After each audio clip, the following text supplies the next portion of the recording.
Welcome to the College Football Survivor Show, where playoff survival is always on the line.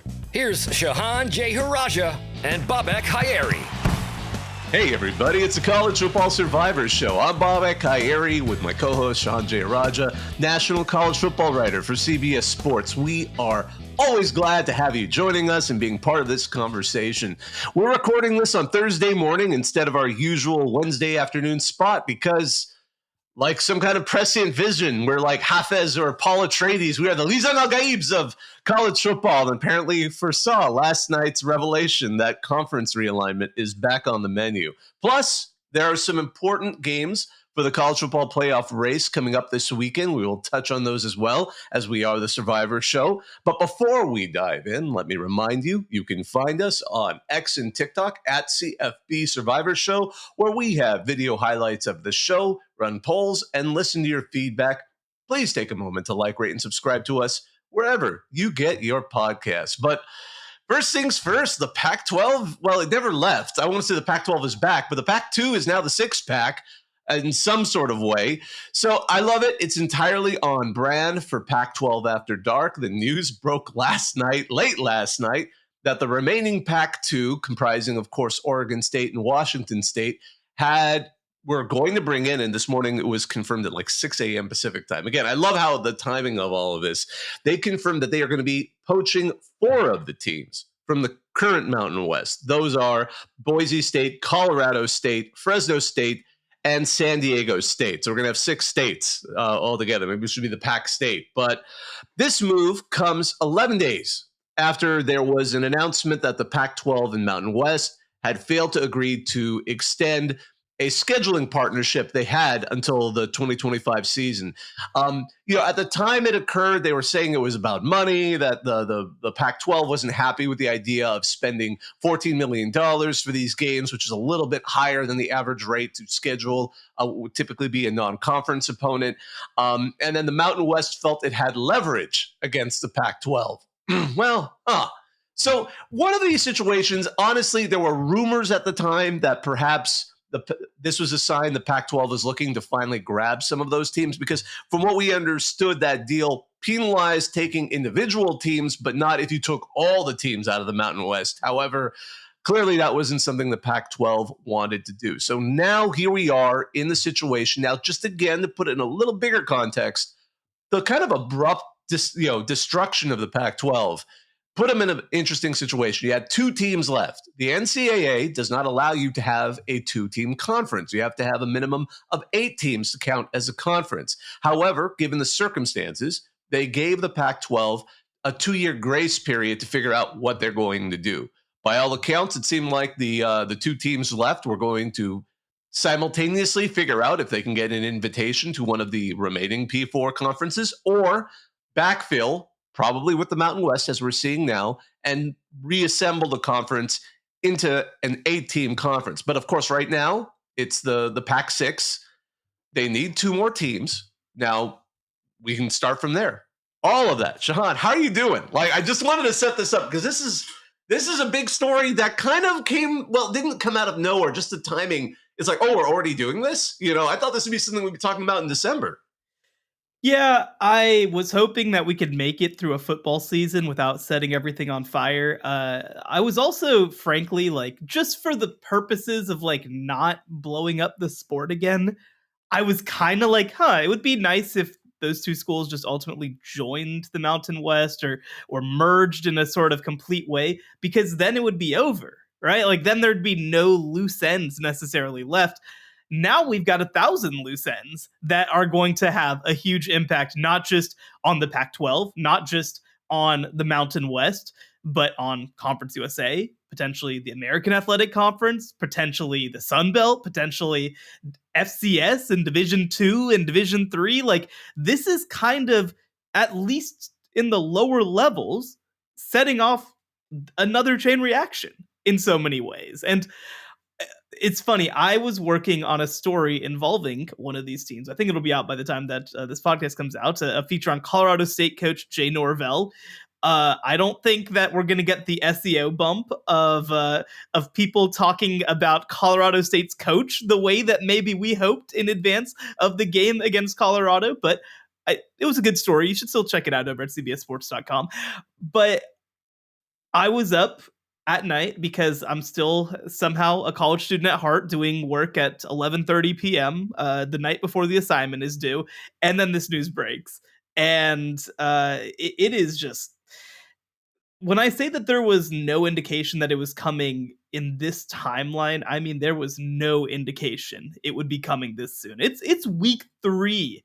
In fact, Washington State and Oregon State are about to play rivalry games against Washington and Oregon, right? Like we're about to head into a big football weekend, and now, for better or worse, we have to kind of sit back and talk about this. Now, it is, I think, in a funny way, kind of good timing for the schools that are moving, because yeah, all of them have some like big time moments either last week or this week. I mean, Fresno State even gave Michigan a handful in their week 1 game. Boise State, of course, like was the better team against Oregon just last week. Now you have the Oregon State Oregon game and Washington State. So like is a lot of attention. Colorado State, of course, this weekend on CBS. So like there is a lot of attention on these schools right now. So maybe that's part of the timing of it, but I like I know that they want to get this settled, and I remember talking. I was at the fascinating Pac-2 After Dark event over in Las Vegas, of course. I didn't stay for the entire thing. Now I wish, I guess I'd stayed a little bit longer than I did, but I just talked to people, and the thing that they kept saying was, we just want this to be over. We want to know. We can be whatever, group of 5, we can be Mountain West, but like, can we just figure it out? Can we not be these two teams weirdly sitting here in limbo? This is a first step towards that. I wish that it wasn't a first step that took place on, well, September 11th, frankly. But I do wish that I am glad that we're starting to get a little bit of clarity. Now, the most interesting question to me, I think, heading into the next couple of weeks and months, how will this new league, and let's assume that they add 2 more high profile group of 5 teams. I think that that's the way to think about this. It's Cal and Stanford would obviously be great fits to come back, but they are tied into the ACC's grants of rights, just like Florida State and Clemson. They'd have to pay hundreds of millions of dollars to get out of it, as far as we know. But let's just say, for argument's sake, that it's like UTSA and whoever, Tulane, I don't know. I'm just speculating right now. I'm curious how much that league is valued by television partners, because there's 2 pieces to this. The American Athletic Conference has a television contract that pays approximately $7 million a year, though I will mention too, that contract was signed when Houston, UCF, and Cincinnati were still a part of the league, and SMU, I guess. But then you look at the Mountain West, I mean, their contract is like $1 million. They don't get paid very much for television rights. So the question is this going to be a situation where this new league that per se cuts some of the dead weight from the Mountain West, will they be able to push to $10 million? Will they be able to push to $20 million per school per year?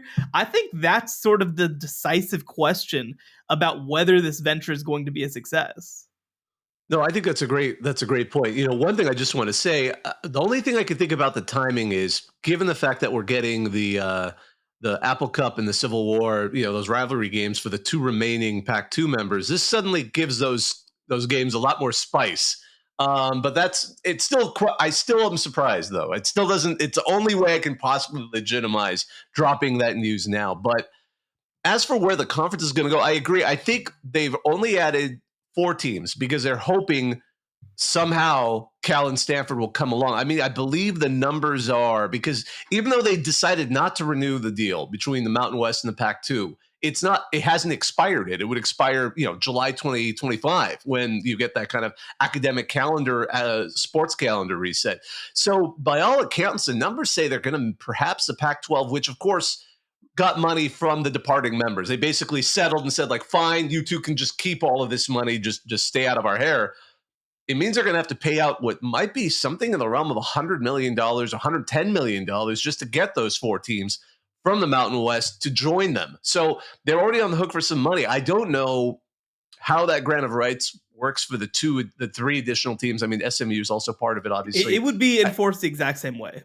That's my understanding. So can you imagine? So it's impossible, basically, for Stanford I and wonder Cal if they're to get hoping out. that Cal and Stanford will become free because of the continual, side story that's also going. I mean, we say there's no conference realignment. We all knew Florida State and Clemson are in the middle of trying to blow up their conference, in case of Florida State, apparently the product on the field as well. But, they're trying to get out, and they're hoping that if that happens, maybe Cal and Stanford, because there was a rumor before they joined the ACC that Cal and Stanford were actually, and Stanford in particular, was looking to try and rebuild the Pac-12 before I think they just finally said, like, okay, this is too crazy. Let's just join the ACC. I could see them wanting to do that.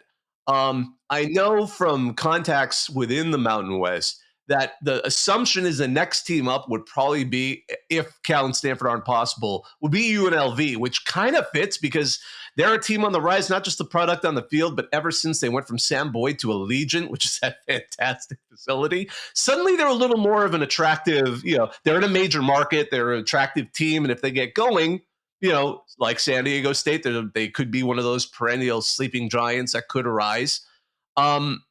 But at the same time, I mean, it's interesting to see this. I don't know if they could ever put together a conference that will make them a P5. Because if we're thinking about, college football playoff, we're the obviously Survivor show, I don't know if they're going to do anything else other than create a G6 or a sixth kind of team, group of 6 team conference, because I'm not sure if any of these teams that they add could elevate them, even if Stanford and Cal come back. And I'm not saying they're not P4 caliber teams. They have a recent history of being, championship quality teams, at least winning their conference. Well, maybe not Cal, but at least winning their conference and getting into New Year's Six bowls or high-end bowls. It's hard to still see if those 4 teams would be enough to keep them in that race. So it's kind of it's like a fight for survival. And the trickle down, as you said, is going to be fascinating because the Mountain West, I don't know if they're going to have to now look to the Big Sky, some of those attractive teams you have there, the Montana schools or the Missouri Valley, where you have the Dakota schools that are obviously pretty solid.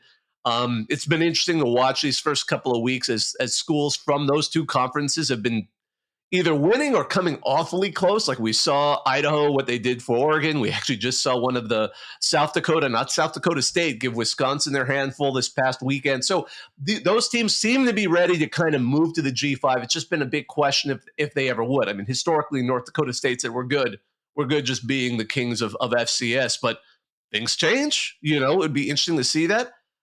Well, and I think that there's an interesting way to think about this, right? I've talked to people, of course, at the FCS level historically quite a bit, especially during my time at Dave Campbell's Texas Football. And one of the things that I heard repeatedly from people around those programs is there isn't necessarily a whole lot of value if you're North Dakota State or South Dakota State to being FBS for a couple of reasons. And I'll make a distinction and come back to my expertise in the state of Texas in just one second.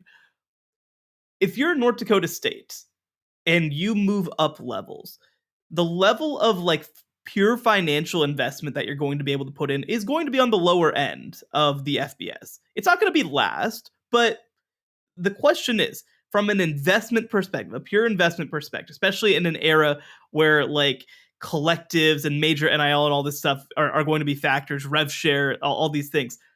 Like, let's just say that your investment is similar to New Mexico, right? Or similar to Wyoming. Like, what is that doing for you necessarily from a competition perspective? Because this is a team that's been able to build up because of the legacy of this program, their developmental track record. They've been able to build up rosters, but so much of their pitch is, well, you can come here and win and get put into the NFL. So that dynamic would be gone for a North Dakota or South Dakota State. The other piece of this is that think about sort of the value of sports big picture to colleges. More than anything, it's a student recruitment tool. That's why college sports exists. The model for different schools is different, right? Some literally it's we want our brand out there. Notre Dame, right? That was like the big one. Is like they barnstormed around the country and people got to know who Notre Dame was and applied to the school and they elevated their ranking because of pure competition at the highest level. But that's not really the main thing that North Dakota State or South Dakota State are trying to accomplish. And more importantly, elevating themselves to nominally being FBS doesn't necessarily aid in those goals.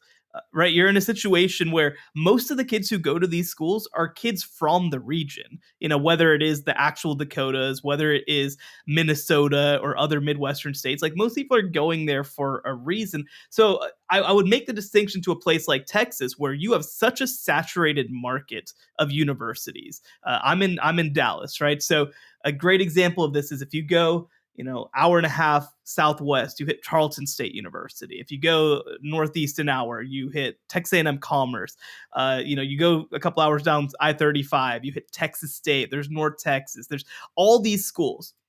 And so the way that people view these schools, it does change the way that you're perceived if you are in FBS versus being in FCS or in D2.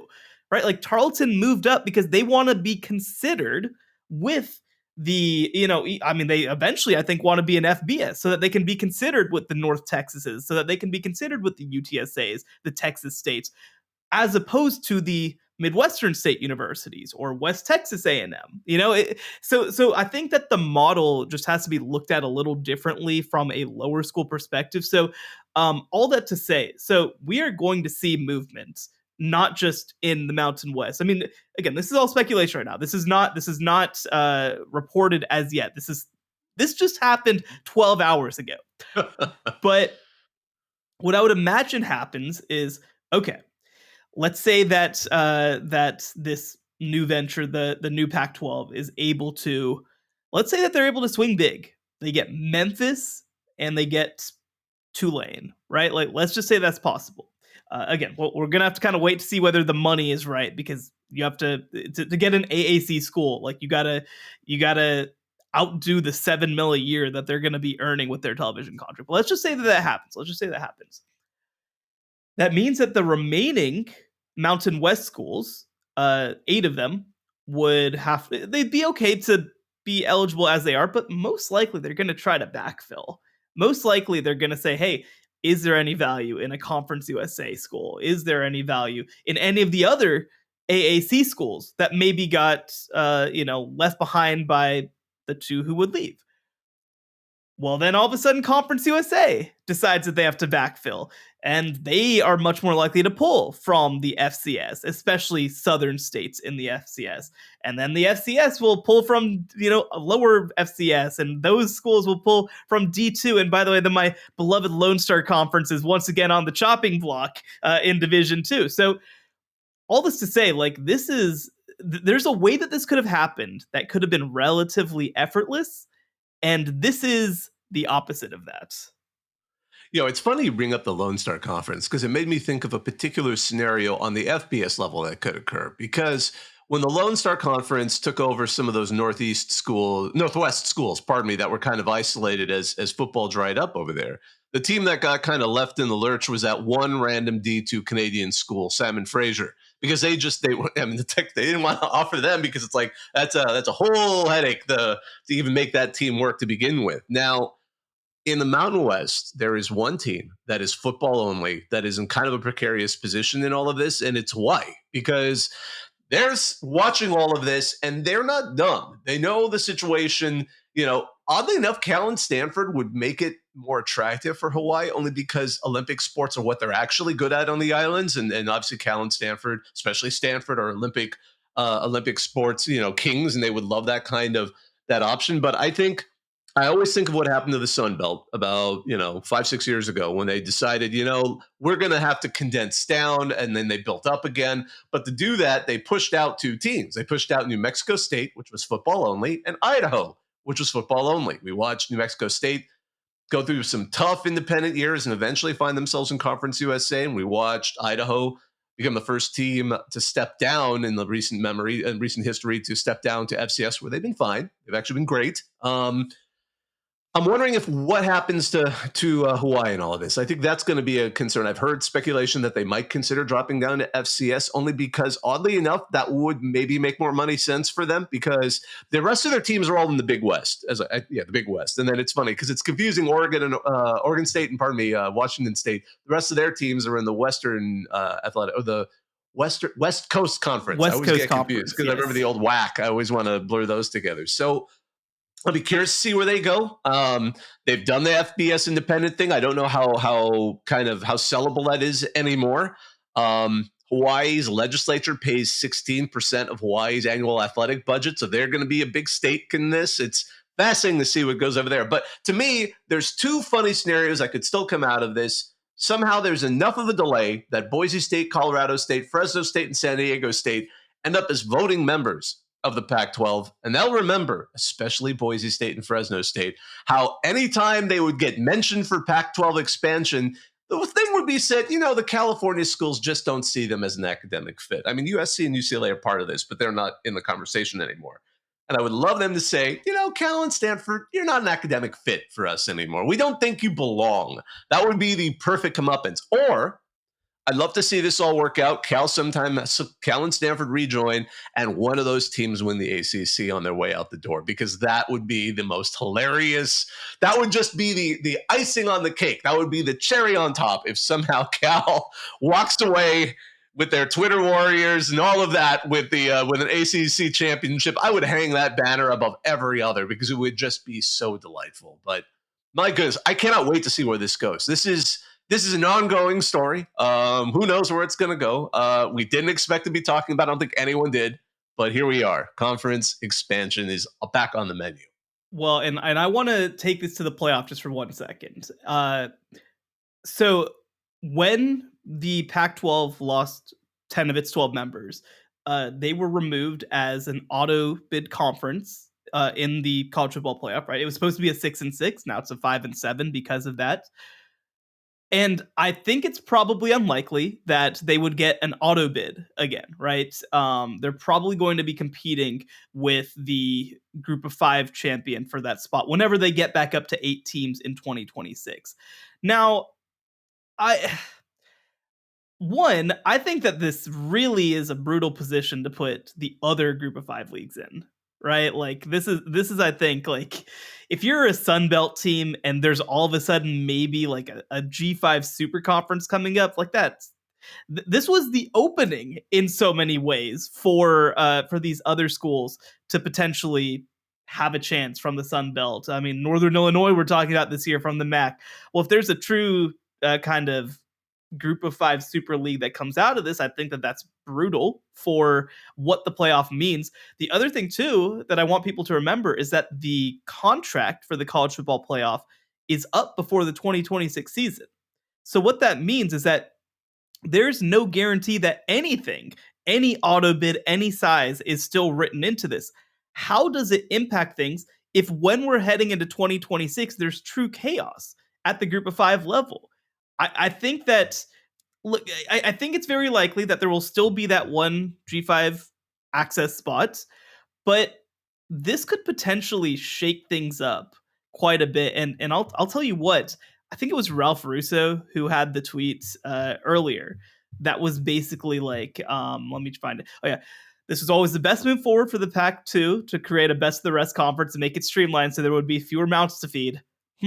Sounds like that might be appealing to the biggest brands in other leagues someday. So this is, I think, something that the Pac-12 better be careful about, because they're kind of creating the model for the big schools to leave everybody else and actually testing it out to see how it goes. So look, we'll see. There's a lot of moving pieces at this point. Like we said, we're recording this at 12:02 Central Time on a Thursday, and the schools join the league at 8 a.m. It's been 4 hours since this news was announced. But there are a lot of implications that I don't think people are ready for. One thing that I also just want to touch on is we've talked so much about the Power Five, Power Four. I think that we're in agreement that certainly the this new conference, no matter what, will not be considered a true power conference. But I do think that we need to keep something in mind, and we talked about this a little over the offseason. College football is moving away from a pure haves and have nots, and it's moving to a spectrum of haves and have nots. There's the Power Two, the Big Ten, and the SEC. They have the most. Obviously, they have way more than everybody else. They're going to be making $70+ million per school per year to play college football. There's the have quite a bits with the Big 12 and the ACC. They each make more than $30 million in television money just to play college football. There is a place for a have some below have nots, right? Like there is a place for right now. That's the American. Again, they're making approximately $7 million per year in television money, way more than every other Group of Five league. So that there is a place to have a league that makes $14 million a year and is able to elevate itself in that way. I'm going to be fascinated to see how this all sort of works out. I think at the end of the day, the biggest distinction between being a power conference and not being a power conference is going to be having potentially a built-in auto bid to the college football playoff. If they keep it at 5, which I expect they will do, that's kind of college football telling them, we don't see you as the potential of being that. I can't help but thinking, and then at the very, very bottom, it's UConn, the independent school that has no real, they're working on it. We'll see where that goes. The soon-to-be Big 12 school. The soon-to-be Big 12 I was about to say, they should build a statue to Brett Yormark if that happens. That's all I'm saying. I think this is a good kind of transition. I just want to say, though, the one thing, it's so funny. I feel bad for Boise State, only because they've had like 16 seasons in the last 22 years where they've had double-digit wins. So, it's not like they're a bad program, I mean, so it'll be interesting to see where this goes. And I think it's fascinating. I like the thought that you had. I don't like the implication, but I think it's a good thought that will we see the creation of kind of super G5 conferences to kind of further stratify it. For now, I'm willing to just look at this as the Pac-12 is just trying to survive, trying to bring back at least 2 of the OG members and kind of still build up to 12 to 8. Pardon me. Gosh, math, that wasn't my major. But yeah, no, it's interesting to see where this goes. When we get back from the break, we're going to also just take a quick look at the biggest games coming up here in week 3 involving our playoff race here on the College Football Survivor Show. The College Football Survivor Show, where playoff survival is always on the line. All right, so all of that said, as we said, the Pac-12, the new Pac-12, the new adventures, the next generation, however you want to look at it, they are probably not going to be a P4 conference or a power conference with an auto bid. However, we've got some interesting games this weekend, several of which we want to talk about. What's one of those big games that's got your attention right now? Yeah, Alabama against Wisconsin is interesting. And I think that there's a chance that maybe Wisconsin just can't hang, that Alabama's just got athletes that Wisconsin can't keep up with. But South Florida gave Alabama a lot of trouble last week. And I don't think that it's even necessarily going to be just about, does Alabama win this game? It's also going to be, how do they handle this game? How does the sequencing of this game go? Because last week, I think the final score ended up being like 42-16 or something like that in the South Florida win, but like it was a completely misleading score. This was a game in the fourth quarter. If Alabama goes on the road and Wisconsin's able to move the ball against them, and their offense and their offensive line struggle against a pretty good Wisconsin defense, that tells me that this Alabama team is not ready for prime time. They're not ready for how competitive the SEC is going to be. Look, we kick out a contender every single week. If this is a close game, I think that Alabama's got a real chance to be on the chopping block. That's a great point. I mean, I'm curious to see do we see them look lethargic, especially in the first half, as they were kind of against South Florida? That's going to be Wisconsin's opportunity because they need to pounce. I think really the deciding factor, if Wisconsin's going to have any shot, Tyler Van Dyke needs to play like he did a couple of seasons ago.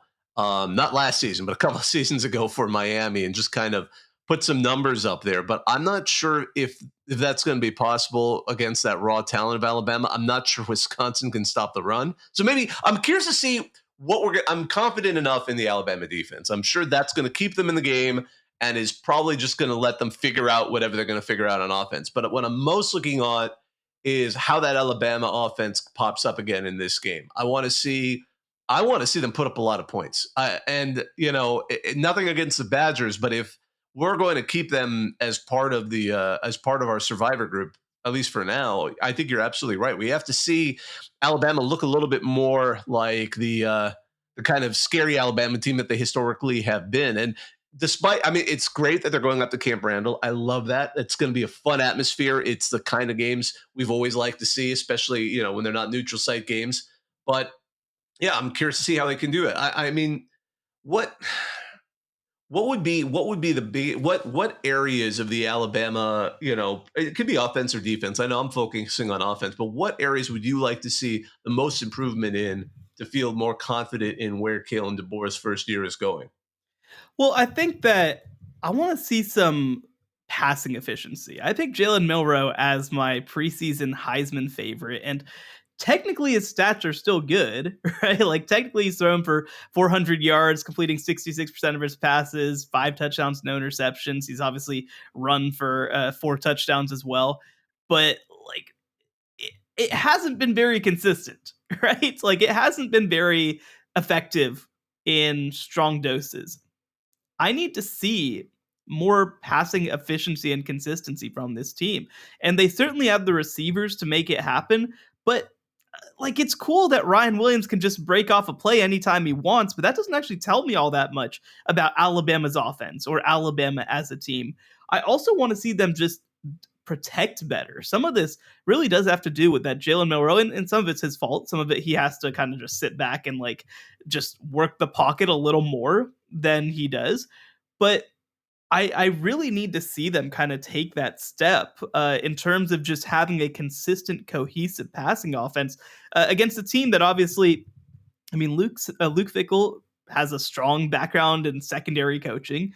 I want to see what they're going to do against a secondary that's pretty good. Yeah, I think exactly. And it's going to be interesting to see on both sides because again, both secondaries are actually pretty good. I mean, Wisconsin's is a little overlooked, I think, and they would be able to be an interesting factor in that. Heading on to another game we wanted to talk about, and this is the ranked game I'm sure everyone expected we'd be talking about weeks ago, months ago. Number 24, Boston College, heading to number 6, Missouri. There are complaints that I think are warranted that perhaps game day went to the wrong Columbia this upcoming weekend. But here we get. I'm gonna say I'm not entirely shocked that BC is looking pretty good.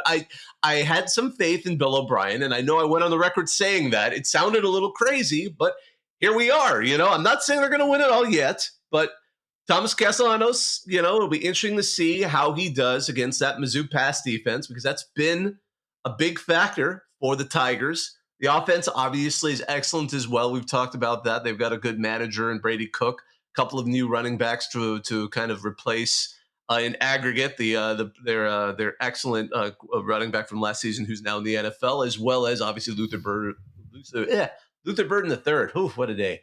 But at the same time, I'm not sure. What do we make of this game? What are your thoughts? Well, this is going to be a great test, I think, for the Missouri defense, which, by the way, Missouri's defense through 2 games has been really, really good. They've actually allowed 0 points so far. Granted, it's against Murray State and Buffalo, but 0 points is 0 points, right? Like not even having a breakdown, not giving up a single issue. Corey Batoon, their new defensive coordinator, replacing Blake Baker, and I think he's done a pretty good job so far. If you look at some of the advanced stats, I mean, they're top 10 in EPA per rush allowed, top 11 in EPA per dropback allowed. Like they do a good job of down to down putting their offense in good positions. So I do think that this is going to be the first real test, and they play a quarterback in Thomas Castellanos who just causes chaos, right? Like that's what he does. And the other thing that you look at when you talk about Boston College as a high-powered team is that they do a really good job in the red zone. They do a really good job of converting long drives into touchdowns, especially because of the dual threat ability of Thomas Castellanos. So Missouri is going to win this game. I think that they probably will win it relatively comfortably, but I want to see from this Missouri team, can you continue to be consistent and effective defensively, especially in contain, where Thomas Castellanos is so good? And can you also, again, look, Boston College, I think that Bill O'Brien's done a really good job so far calling games and just getting teams moving side to side, coming at it from different angles, using RPOs, using even some option concepts with the rushing quarterback. Can Missouri be prepared for this and make it a non-factor? They're not going to hold Boston College to 0 points, obviously, but I would much rather see Missouri win a game 27-10 than get into a shootout and win 49-39. I know that they can score points, but I want to see them have a chance to do it with their defense. I think that's a great way to look at it. And also, I forgot to mention, BC has a good running back also backing up Castellanos in Trishawn Ward. So it'll be really interesting to see how these two stack up. But I agree, Mizzou seems to be the stronger team. But if I'm Mizzou, I'm happy that this game has ended up looking way tougher than they expected, and they're hosting it. And then going on the road, of course, for the other end of their New England sampler at UMass. So again, they got the right home and home situation, not home and home, but they got the right reverse situation where they're traveling this season. The next one we wanted to talk about is, of course, number 9 Oregon at Oregon State, formerly called the Civil War, but I haven't heard a better name for it. The Platypus Trophy, I know, is one of the old things that they were able to find years and dig up from hiding years ago, but it's an interesting game. I mean, part of the thing is we're all waiting to see what the heck's happening with Oregon. Oregon State, again, it's a rivalry game. We have actually seen upsets in this series in recent memory where one team has absolutely shocked the other. But all of that said, it's happening in Corvallis. I'm actually curious to see my side storyline here. Can Oregon manage to win and yet again play themselves lower in the ranking because they've gone now? They're at number 9. Will they manage to play themselves out of the top 10 while being 3-0? I kind of am curious to watch that. Every year we always get a team that seems to get by week after week, and we're just waiting to see, is this going to be the week where they fall flat? I don't know, man. Is it Oregon this season? But what are your thoughts on this game? I assumed that this was going to be a huge mismatch coming into the year, right? Like, I just thought Oregon State lost so much of what they did on both sides of the ball. Obviously they just I just didn't think that they had very much to work with, but I think that I might have underestimated Trent Bray, promoted from defensive coordinator to head coach. This is a team that has last week, they stuffed San Diego State in a locker. They completely held them underwater. And granted, I mean, we don't know how good San Diego State is at this point, but I think that that's still not nothing, to completely outduel Sean Lewis and hold him to 0 points and under 200 total yards. And they've gotten more from their offense than I expected so far. Javani McCoy kind of been the main guy back there at quarterback, but like Jam Griffin and Anthony Hankerson at running back have done a little something, and they still have pieces here on the offensive line that were part of a really good group in 2023. And then you have Oregon, who has been such a disaster up front, especially on the defensive line. Can Oregon State actually put together a game plan that is able to fully take advantage of it? I mean, one of the big advantages that Oregon State has coming into this matchup, and I mean this with all the love and respect in my heart, is that Oregon State isn't playing for anything useful this year. The only thing that they have to do is ruin other people's seasons, and they'll get chances to do it. Oregon this week, they also go and play on the road at Boise State in the final week of the season. Like, there's going to be some chaos, man. There's going to be some fun. But like this, we talk about Super Bowl games. I mean, like, Oregon State is basically not playing another game that they care about all year long in 2024. So if I'm Trent Bray, I'm spending my entire offseason, my entire couple first weeks of the season leading up to this game. Because if you pull this upset, they're going to build you a damn statue in Corvallis after, one season as a not really in a conference team. But just from a matchup perspective, again, it's going to be that Oregon State front and the way that they attack from angles against an Oregon offensive line that has not been up for the challenge so far. Oregon's gotten beat up quite a bit, and they're waiting for some guys to get healthy. And frankly, I haven't seen a full injury report to see if they're going to get all of their starters back on the offensive line, but I don't think Dylan Gabriel's handled pressure very well so far, and it's not all his fault. Like people are like, "Oh, well, we should just bench the quarterback and that would fix it." No, it would not even a little bit. Like they have major issues. They got to run the ball better. It's most of it just frankly is an offensive line issue, but Oregon's gettable. Dylan Gabriel is gettable. I think if you're able to bring some pressure and cause some issues for them, I don't know if Oregon State can both hold Oregon to few enough points and also score enough to win this game. But I think that this is going to be a game that Oregon fans are like, why did we schedule this in the third quarter? It is, and it's almost like the worst time of year for them because they're still working it out, and Oregon State seems to have come out surprising everyone. And I was thinking about that too. We were also, I think, just as national media, distracted by Jonathan Smith leaving for Michigan State, taking Aiden Childs with him, and then DJU went to Florida State. Damian Martinez was being, everyone knew he was leaving, and obviously now he's at Miami. To say nothing again, Silas Bolden at Texas, Akili Arnold, Easton Macarenas Arnold also joining the USC Trojans and being a big factor in what knocked off LSU in week one. Yet apparently they've been able to put together a team that can win, a team that can be challenging. I am going to say, though, that Boise State game is also a preview of a future conference game. I mean, I love now that we can actually now reframe it all. Yeah. And, of course, I'm going to say, though, the Pac-2 championship is the week before that. That's going to be the Wazoo-Oregon State game. I think that's going to be a very easygoing game. But at the same time, we're now going to have Oregon State being the villains when they show up for some of their other games against the Mountain West teams. Air Force isn't going to be happy to have them over. San Jose State isn't going to be happy. Those are teams that are like Nevada. They're going to be like, oh, yeah, you're the guys that broke us apart, again. So the Beavers are in an interesting position. They're beloved, but to a very small subset of college football fans are now the villains, along with the Cougs. It's a beautiful tapestry of where college football has taken us. Before we wrap up, I just want to bring up a couple of other games. Unfortunately, we're recording this. The game's already is tonight.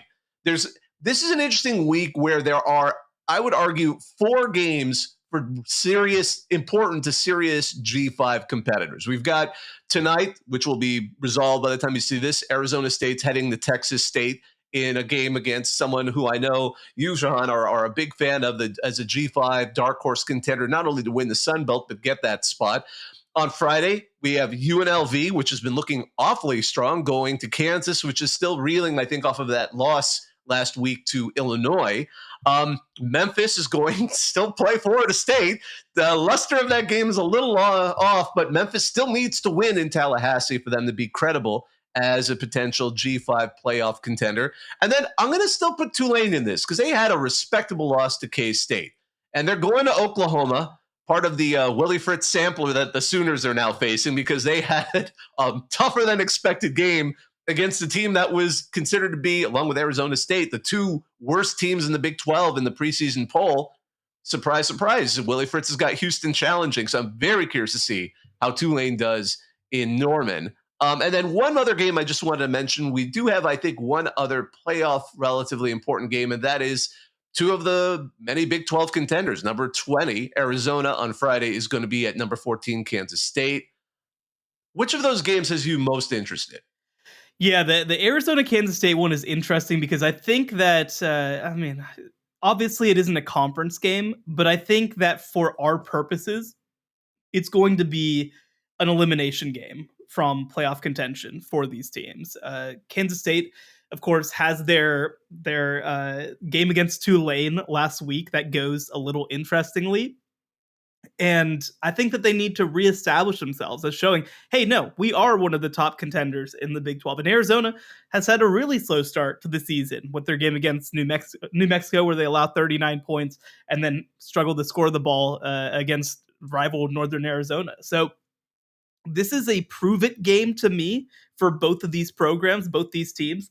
And again, it won't count towards the Big 12 standings, but I think it's going to set the table in a lot of ways for what to expect from the Big 12 in 2024. So that would be my number one. And I think that Texas State, Arizona State, by the time you listen to this, like you said, it might have already happened. I think it's going to be a fantastic game. Two teams that I think have been even better than I expected. But I do have like some morbid curiosity in Oklahoma Tulane. Like, how bad is it right now at Oklahoma? You know, because they're going to head into one of the tougher SEC schedules. They play a lot of the best teams in the conference this year. And Houston, to me, is probably substantially worse than what Tulane is. Now, the question is, Tulane might be not as good in some specific areas as Houston is, right? When it comes to, especially up front, like I don't know if they're going to have the defensive line the way that Houston did in this past game, but they also have a defensive coach in John Sumrall who knows how to take advantage of things. And this is a compliment to the guy I'm talking about, not a shot at the other guy.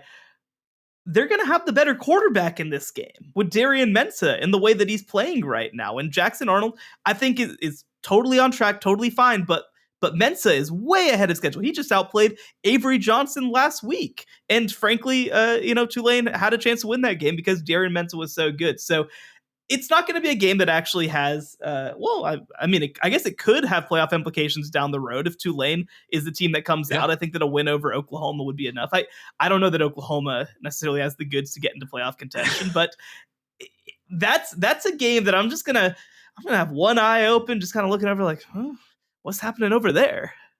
Absolutely. Yeah, I agree. Oklahoma. It's funny because Oklahoma isn't the school in this conversation that we're focusing on. It's like, well, if Tulane does it, and a close loss to a Kansas State team that does well, suddenly you're definitely in the picture. My goodness. And then of course, Oklahoma's next home game is hosting Tennessee. It's like it's tough sledding for the Sooners. That's all I got to say. Well, I think this is a good spot to wrap this up. I just wanted to take a moment to thank all of you for listening and thank our producer, Joey Aliberti. Be sure, if you can, like, rate, and subscribe to us wherever you get your podcasts. You can find us on X and TikTok at CFB Survivor Show. He's Shehan Jayaraja. You can find his work on CBSSports.com and at Shehan Jayaraja. I'm Bobak Kyrie, part of the group that runs RCFB, Reddit CFB. I'm sure Texas State Bobcats Twitter was hilarious tonight as you watch them, if you watched last night's game, just for purposes that I'll say. But on behalf of all of us, thanks for listening. The College Football Survivor Show, where playoff survival is always on the line.